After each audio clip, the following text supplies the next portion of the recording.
Hi, it's Mike Stiles, and this is This Week in the Metaverse, your weekly newscast that keeps you up to date on everything that isn't real and yet is. It's August 15th. Here's what happened with Metaverse-related stuff this week. Looks like being a real estate mogul. Is it mogul or mogul? Muggle? Anyway, it looks like being that is going to be a little harder than people first thought. People and entities with money to burn pumped a lot of cash into metaverse real estate because, why not? Maybe it'll be worth millions, and if not, that was our burning money anyway. Prices were hitting records like P-Ape, who dropped $450,000 for 9 parcels near Snoop Dogg in Sandbox. Now they're hitting records, but not the good kind. Prices are down 85% since January, and purchases have been on the decline. For instance, P-Ape turned their $450K into $25K. But if you still want to get in, the average price of a parcel at 5 of the biggest Ethereum-based metaverse projects is now around $2,500, according to WeMeta. The managing director at the University of Basel's Center of Innovative Finance said metaverse investments are risky. What?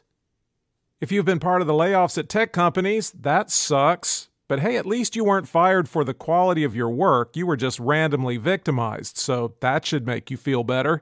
And so should this. Maybe there's a job waiting for you in blockchain. There's been a boom in employment numbers in this sector.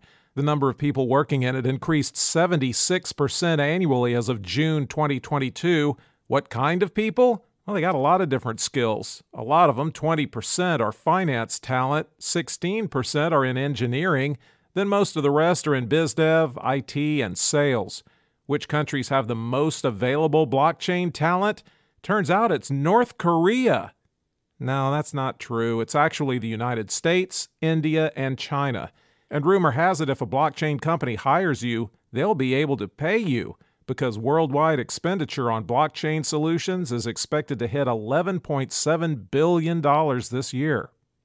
This isn't a metaverse story exactly. It's a story about social media, but the rules that do and don't get applied to today's social media will actually be setting a precedent for what the rules are probably going to be in the virtual worlds that we live and socialize in.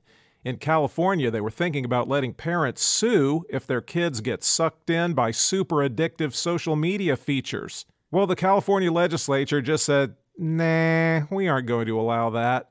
Why? Social media is explicitly designed to be addictive, and the social media companies give lots and lots of money to politicians. I'm just speculating the obvious. I can't prove it. The law wouldn't have even applied to social networks that make less than $100 million a year or are mainly for video gaming, because video games aren't addictive.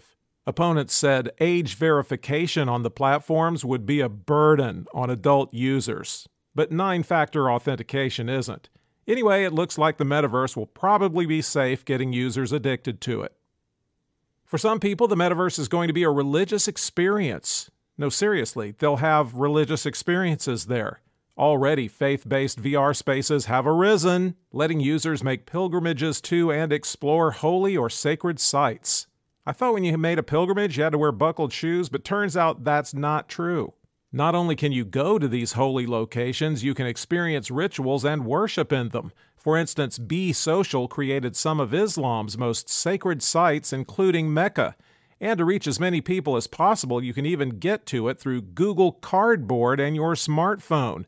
No need to buy or pray for expensive head hardware. Academia is excited about all this too as they teach religious studies. This spring, students at the University of Miami witnessed a Hindu funeral rite, a Christian baptism, and a Haitian voodoo ceremony. There's one reason not to make your avatar a chicken. Ripple wanted to know how many financial institutions are seriously interested in using blockchain for payments. And because they couldn't find their magic 8-ball, they did research about it and learned 76% of them plan on using crypto for payments by 2025. That doesn't sound like a crypto winter, does it? But there's a caveat. They plan on using it if legislation permits it. I have that same rule of thumb about armed robbery. They're slightly more reluctant to include crypto in their portfolios because, well, they have to see more adoption of crypto payments before they see that as worth doing. They also want to see if crypto can be used as a workable hedge or a bridge currency. 65% of international consumers said they'd buy crypto through their bank if it was an option. As for the bank's perceived advantages of blockchain and crypto, they mentioned data security, quality, expansion prospects, and real-time settlement. Paris Hilton announced her company, 1111 Media, will bring her world to the Sandbox. She plans on having a land where she'll interact with fans and sell digital goods. There'll also be community events like rooftop parties and parties in her virtual Malibu mansion. You can even be one of 11 versions of Hilton-inspired avatars. She's already built Paris Hilton World inside Roblox, where she DJs parties. That's been visited by almost 544,000 fans. She says it's a chance to reach more people without all the travel she was doing before the pandemic. Those private jets and luxury hotel suites are a drag, man. She's quite the entrepreneuress, having also invested in Genies, the customized avatar maker former Disney CEO Bob Iger's invested in. That's hot. That's what we've got for you this week. Subscribe, mention this podcast to somebody, and it will get famous and turn me into a monster. We'll be back next week.